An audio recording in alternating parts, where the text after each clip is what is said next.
Does the phrase independent woman still feel like kryptonite? You're not imagining it. There's a flinch, a reaction, a tension that cuts through even casual conversations. Today, we're tracing the hidden wiring behind that discomfort and why some men still see self-sufficient women as a threat. Welcome back to the Narcissistic Abuse Recovery Podcast. I'm Lynn, your host. Over the years, more and more women have earned their own money, made their own choices, and built lives that don't revolve around whether a man approves. They're buying homes, launching businesses, and yes, going solo if they need to. But instead of celebration, there's often a chill. Sometimes silence, sometimes mockery, sometimes outright hostility. So today, we're not holding back. We're asking, why does women's independence unsettle some men? What does it threaten? What are they really afraid of losing? And before we dive in, here's what's new. Episode 89, The Silent Brotherhood, What Women Don't Know About Male Loyalty and Why It Matters. It's a tight 20-minute deep dive into the hidden code of male respect and why women are often second in line. You can own the full 20-minute version at waketheelephant.gumroad.com. The link's in the description. Second, master manipulators. Discover the covert tactics. Narcissists devise to manipulate, deceive, and control, my second book, is now available on Audible. If you've ever felt like you were walking on eggshells, being emotionally hijacked, or manipulated in ways you couldn't explain, this book breaks it all down. You'll learn the 33 covert narcissistic tactics used to dominate, deceive, and dismantle your sense of self, plus insights into the cycle of abuse, grief after narcissistic relationships, and why no contact is only the beginning of healing. It's empowerment, it's education. It's important to learn the tactics they use to tear you down so you can make the best decision for yourself. We're rolling out more paid downloads and special edition episodes soon. These take time to create, and your support helps cover production costs and keeps our research deep. Watch the feed for those special releases. This is episode 90. We're diving deep into the systems that shape us. We've been deconstructing the patriarchy since episode 69. Go back and download those earlier episodes to follow the complete series. Some of what we'll discuss today might sting, but that usually means we're close to the truth. Independence isn't rebellion, it's recovery. For generations, women were denied access to bank accounts, credit, property ownership, and basic legal rights. Many watched their mothers stay in unsafe marriages simply because they couldn't afford to leave. Even today, wage gaps, career penalties for caregiving, husbands who walk away during illness, longtime partners who trade in their spouse after the kids are grown, divorce filed after decades of unpaid labor, child rearing, homemaking, emotional caregiving, all of it unrewarded and easily discarded. Some women have experienced overt cruelty. Others, quiet abandonment masked as reinvention. The message is the same. Do not rely on what hasn't reliably supported you. So women are choosing differently. Not because they reject love or partnership, but because they've learned the cost of being financially and emotionally unprotected. Independence is their insurance, their stability, their boundary against a world that has too often left them alone, even while partnered. This is an overcorrection. It's a response to systems that failed them. Why are the men fearing the rise of independent women? Let's start with the one nobody wants to admit: control. For most of U.S. history, a woman's survival depended on marrying a man who could navigate basic legal and financial systems she was barred from. Banks routinely required a male co-signer for a woman to open an account, and women were often refused credit outright until the Equal Credit Opportunity Act of 1974. Each hard-won right, from the Equal Pay Act of 1963 through the Violence Against Women Act of 1994, eroded that enforced dependency. With every milestone, some men felt their traditional role slipping away. They want the control. They like being in charge. They like having the image that she needs him to put a roof over her head, needs him to protect her. Need. When a woman buys her own house or pays her own way, it's not just a line item, it's a loss of role for a man. His identity is tied to doing this for a woman. And then when he does this, he may feel she needs him. And as long as he fulfills this role, he is adhering to his man role in society. When a woman can do this on her own, he is not thrilled, to say the least. Some men aren't generally happy when women have evolved this place. They hear things such as, "I don't need you," when really the desire she may have has shifted. We will get into this more. When a man hears, "I don't need you," even if it's not explicitly stated, she isn't canceling connection. She's canceling dependency. And for some men, that's not a shift. It's a collapse of the empire and their role they believe they are supposed to have. A long-term study from the University of Bath showed that men's psychological stress spiked when their partner earned more than 40% of household income. That 40% mark was the tipping point. Control lost, cortisol up. If a man's worth is tied to being a provider, her independence isn't merely threatening, it may be destabilizing for the relationship. His internal framework, value, role, purpose can begin to unravel. Does he just want to control her life? Does he just want her to suit his purposes? Why is the desire for control so strong? Ask yourself, did you define yourself by solving her problems? What happens when she's no longer looking to you for rescue? If control once equaled security, what happens when security gets redefined and men must ask who they are without it? Let's go deeper, beyond control, into identity. Many men are taught that their value comes from what they do, not who they are. Provide, protect, performance. But when a woman already has her finances, her peace, her direction, what's left for him to offer? If his only value is being needed, what happens when his partner simply wants his presence?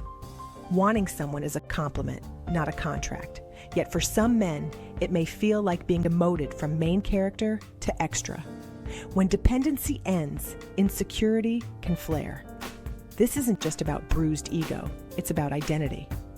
When a man hasn't developed a stable sense of self outside of his usefulness, an independent partner may feel threatening. Not because of who she is, but because of what she reflects back to him. The gaps in his own development. That mirror shows him what he may not have built yet. Emotional intelligence, self-worth, internal motivation. If those aren't cultivated, resentment may step in. Withdrawal, control, criticism, anything to regain footing. He may not resent her. He may resent what her independence forces him to confront. What happens to your sense of purpose when you're no longer cast as the fixer or the problem solver? And when you know you can stand on your own, how do you think that might change the way you connect and interact with others? Real love begins where ego ends, and sometimes growth means stepping out of your role and into yourself. But independence doesn't just affect men's sense of self, it reshapes the roles inside the relationship. Josh grew up watching his mother manage the home. Praised for mowing the lawn, carrying groceries, now married to Tessa, a six-figure creative director, he's asked to coordinate daycare and cook dinner. Praise turns into panic. To him, folding laundry isn't neutral. It may signal failure. Patriarchy often codes caregiving as feminine, so basic domestic tasks can trigger fears of emasculation. Sharing the load may feel like giving something up when it's actually gaining partnership. This internal tension can paralyze a relationship. The woman asks for help. The man hears, "You're not enough." He shuts down or deflects, and the emotional connection frays. But here's the truth. Caregiving isn't feminine. It's human. And partnership requires shared responsibility, not rigid roles. Ask yourself, is your discomfort with domestic work really about the task or about what you've been taught it says about you?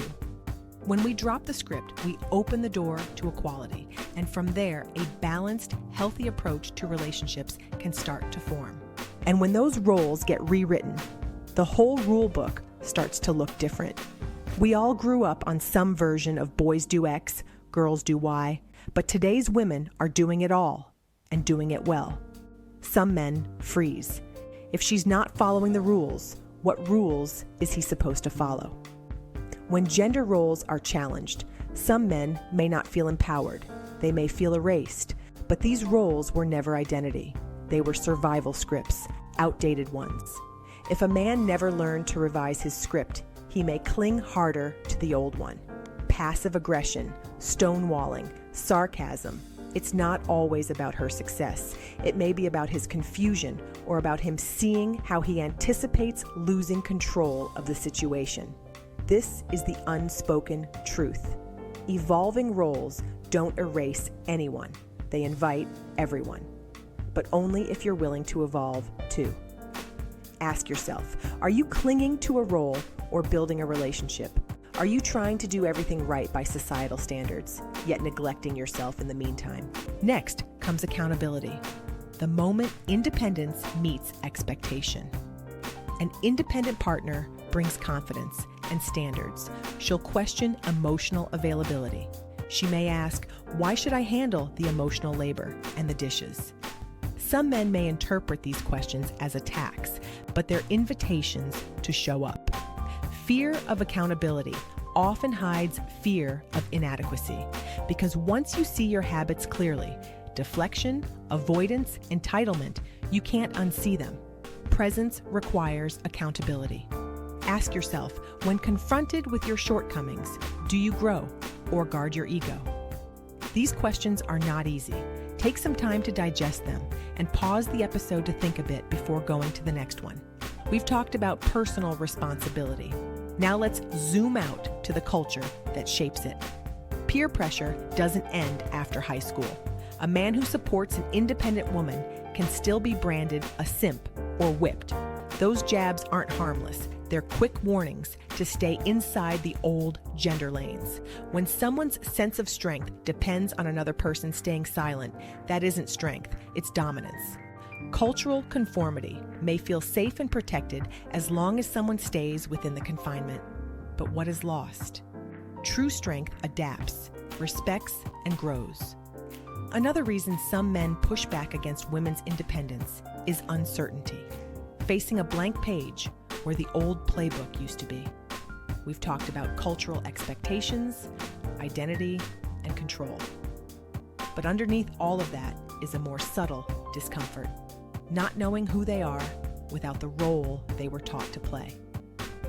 When a woman no longer needs protection, provision, or permission, the script many men were handed stops working. And what replaces it is silence, space, a blank page that can feel like free fall. There are no cues to follow, no instant validation, no clear path to prove worth. And for men whose sense of identity has been tied to being needed, her independence can feel like erasure. It raises questions that don't have easy answers. Who is he if he's not being depended on? What remains when usefulness is no longer the measure of value? But that blank page isn't emptiness, it's possibility. It's the chance to shift from control to collaboration, from roles to real connection. It's space to grow, not by being needed, but by being chosen. The old script may have promised clarity, but it came with limits. The blank page invites authenticity, even if the first few drafts are messy. Holding on to the old lines might feel safer, but safety without growth quickly becomes a cage. Choosing the blank page doesn't erase power. It reshapes it into mutual respect, into partnership, into something that evolves instead of repeats. And as we talk about the evolution required of men, we also have to face a harder truth. Women's rights in the U.S. are not guaranteed. They're actively being rolled back. In 2022, the Supreme Court overturned Roe v. Wade, removing federal protection for abortion rights. Many states followed with severe restrictions, some even criminalizing travel for reproductive care.